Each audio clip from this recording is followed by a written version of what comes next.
ఆయన నీ హృదయ వాంఛలను తీర్చును. హల్లెలూయా. దేవుడు మన కోరికలను తీర్చేవాడని. ఉద్యోగ విషయంలోనో, బిజినెస్ విషయంలోనో, మ్యారేజ్ విషయంలోనో, గర్భఫలం విషయంలోనో, ఇంటి విషయంలోనో, దేవునిలో ఎదిగే విషయంలోనో మీకున్న కోరికలను దేవుడు తీరుస్తాడని. దేవుడు మన హృదయ వాంఛలు తీర్చాలంటే మనం చేయాల్సిన పని ఏంటి? బైబిల్ సెలవిస్తుంది, మనము దేవుని యందు ఆనందించాలని. దేవుని వాక్యం చదవడంలో మనం ఆనందించాలి.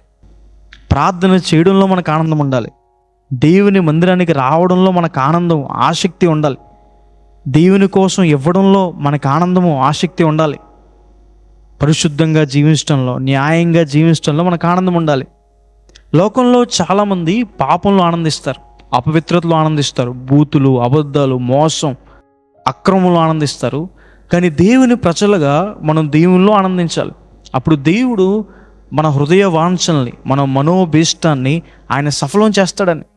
దేవుని యందు మనం ఆనందిస్తే దేవుడు మన కొరకు గొప్ప కార్యాలు చేస్తారని, మిరాకిల్స్ చేస్తారని, అద్భుత కార్యాలు, మనుషులు ఎవరూ చేయలేని కార్యాలు, దేవుడు మాత్రమే చేసే కార్యాలు, అలాంటి కార్యాలు మన జీవితంలో చూస్తామని.